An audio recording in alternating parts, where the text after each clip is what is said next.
रहमानिर्रहीम। इस वीडियो में हम पैरेलल एक्सिस थ्योरम को प्रूव करेंगे।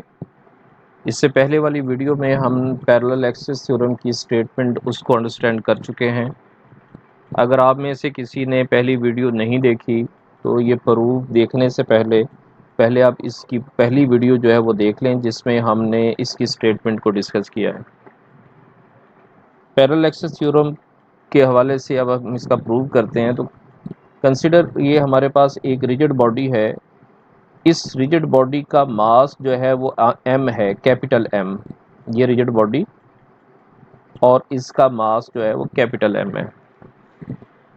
इस रिजिड बॉडी पे एक पॉइंट ये O लिया गया, इसमें से ये OZ एक्सिस पास कर रहा है, जिसको हमने रोटेशन एक्सिस का नाम दिया।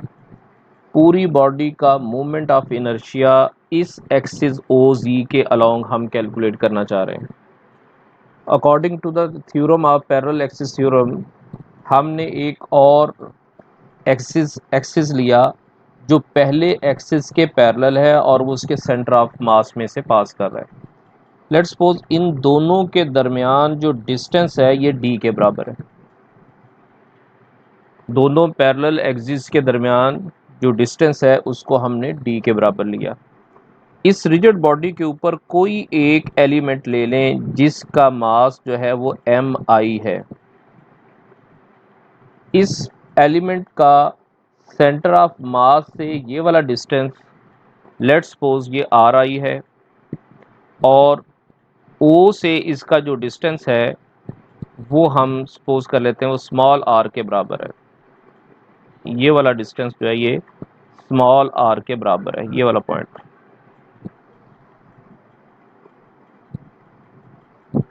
हम कहते हैं कि ये वाला एंगल, लेट्स सपोज ये एंगल थीटा है। अभी जो हमने कंस्ट्रक्शन की है, इस कंस्ट्रक्शन को हम यहाँ लिख लेते हैं।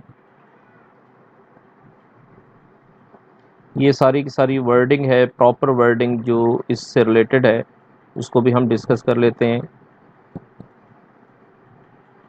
कंसिडर अ रिजिड बॉडी,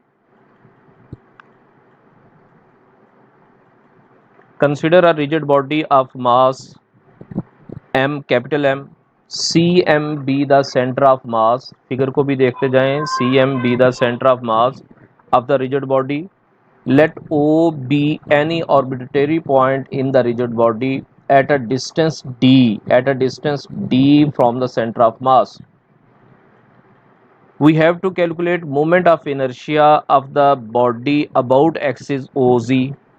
ये एक्सिस जो पॉइंट O में से पास कर रहा है, इस एक्सिस के गिर्द हम मोमेंट ऑफ इनर्शिया कैलकुलेट करना चाहते हैं। एक और एक्सिस हमने ड्रॉ किया जो सेंटर ऑफ मास में से पास कर रहा है, और डिस्टेंस दोनों के दरमियान, जैसे कि पहले बता चुका हूँ कि दोनों एक्सिस के दरमियान डिस्टेंस जो है वो d के बराबर है। एक हमने पॉइंट मास ले लिया, यहाँ पे एक एलिमेंट ले लिया जिसका मास जो है m है, उसका डिस्टेंस सेंटर ऑफ मास से कैपिटल RI है, कैपिटल RI और small RI be the distance of the element from the mass mi from centre of mass and O respectively. अब हम मोमेंट ऑफ इनर्शिया जो है वो कैलकुलेट करेंगे। Moment of inertia about centre of mass. No,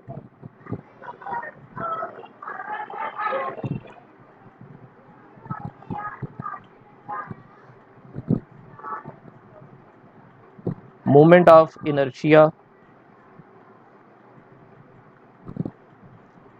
of mass mi, जो हमने element लिया था, उसका moment of inertia about axis which passes through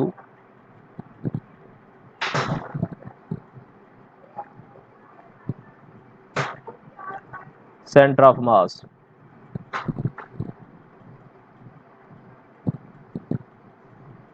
अब इसको हम डिनोट करेंगे ICM के साथ। Moment of inertia of the body about the axis which passes through the center of mass, which is equals to summation M I, और इसका जो perpendicular distance है फ्रॉम सेंटर ऑफ मास वो capital R आई है, इसका square, और I की variation है from 1 to N, N mean जितने भी रिजिड बॉडी के अंदर पार्टिकल्स होंगे। तो ये सेंटर ऑफ मास के अलोंग जो मोमेंट ऑफ इनर्शिया है वो कैलकुलेट हो गया। सिमिलरली अब मोमेंट ऑफ इनर्शिया हम कैलकुलेट करेंगे about axis O ji.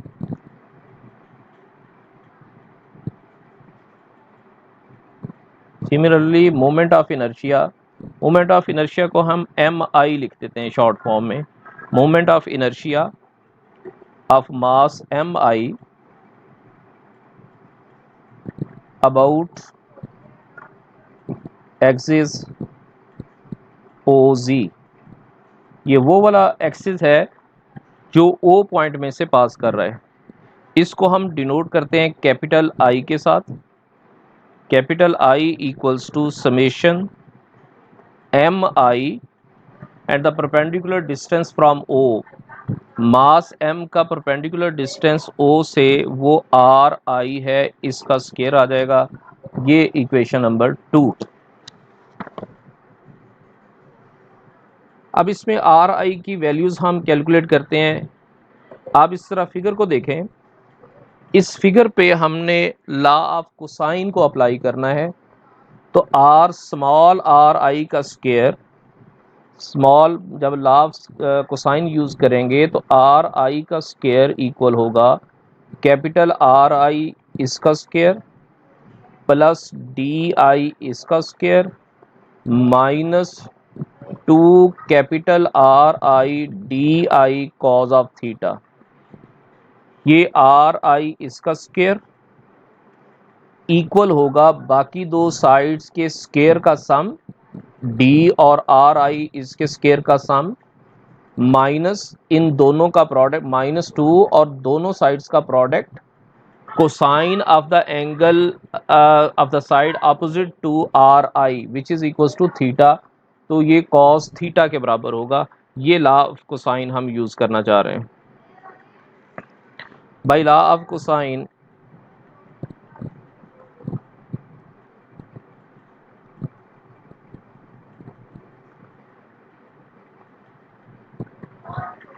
Cap R I square is equals to capital R I square plus D I square minus 2 दोनों साइड्स का product R I into cos of theta. दोबारा figure को देख लें। यहाँ से जब आप परपेंडिकुलर ड्रॉप करेंगे इस साइड के ऊपर, यहाँ से लेके इस जगह तक का जो डिस्टेंस होगा, ये वाला जो आपको नज़र आ रहा है जिसको पॉइंट आउट कर रहा हूँ, ये basically are I cause of theta के बराबर होगा। ये इस आर आई अगर इस साइड का हॉरिजेंटल कंपोनेंट होगा आर आई कॉस थीटा के बराबर। दोबारा देख लें, ट्राइंगल जो है वो कुछ यूं बनी हुई थी। ये वाला पॉइंट ओ था, ये पॉइंट सेंटर ऑफ मास है, और यहाँ पॉइंट हमने लिया था जिसका मास जो है वो एम आई है। तो ये ट्राइंगल इस तरह बनी हुई थी। आपने यहाँ से परपेंडिकुलर ड्रॉप कर दिया,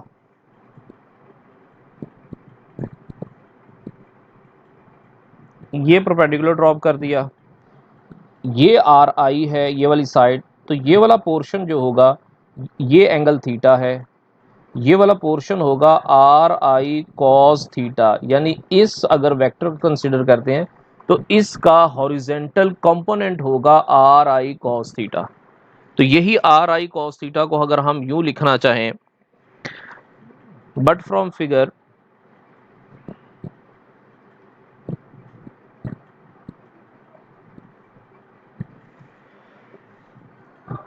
are I cos theta is the x coordinate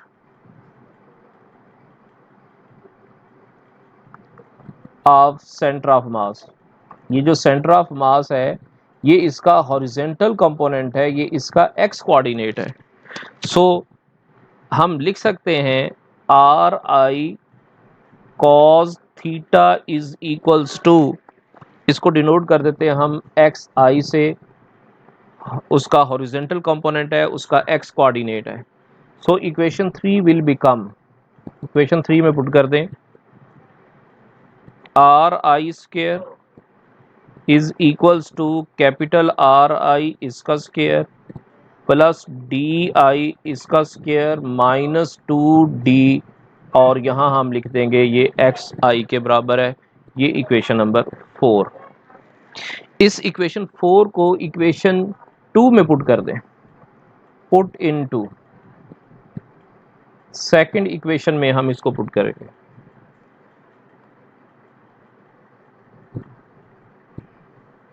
जब इसको सेकेंड इक्वेशन में पुट करेंगे तो हमारे पास वैल्यू आएगी R I square, sorry capital I is equals to, capital I is equals to summation M I, आगे था आर आई, उस आर आई की जगह पे अब हम ये वाली वैल्यू लिखने लगे हैं कैपिटल आर आई इसका स्क्वायर प्लस डी आई इसका square minus 2d X I. Brackets को ओपन कर दें और समेशन को अलग अलग कर दें। Summation M I capital R I इसका square plus summation M I D I square, ये 2d कांस्टेंट है, कांस्टेंट को समेशन से बाहर लिख लें, minus 2d summation M I X I is equals to, अब ज़रा देखें तो इक्वेशन नंबर 1 से M I R I square, ये है moment of inertia of the body about centre of mass plus summation M I, ये D भी constant है, डी आई नहीं है, ये सिंपल डी है, ये डी भी कांस्टेंट है, इसको भी बाहर लिख ले, plus D summation M I D, क्योंकि ये डिस्टेंस जो है दो पैरेलल एक्सिस के दरमियान वो कांस्टेंट रहेगा, इसलिए यहाँ डी आएगा।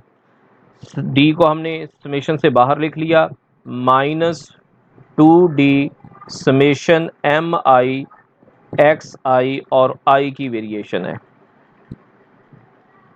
Is equals to summation centre of mass के along moment of inertia plus D, और ये टोटल एम के बराबर होगा, डी स्क्वायर भी है, ये total mass of the body है, minus 2d summation M I X I, I varies from 1 to n। ये इक्वेशन नंबर 5 है। इस इक्वेशन 5 में जो लास्ट टर्म है उसको ज़रा गौर से देखें। ये एक्स कोऑर्डिनेट है सेंटर ऑफ मास का,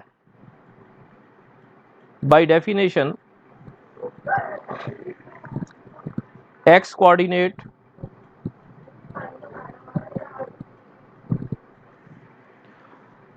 of center of mass is given by xi is equal to summation xi mi divided by summation mi। ये सेंटर ऑफ मास का एक्स कोऑर्डिनेट, उसका फार्मूला है कि अगर आपने सेंटर ऑफ मास का एक्स कोऑर्डिनेट कैलकुलेट करना हो तो वो इक्वल होगा summation X I M I over summation X I. अब सेंटर ऑफ मास जो है इसको हमने ओरिजिन लिया है, we take centre of mass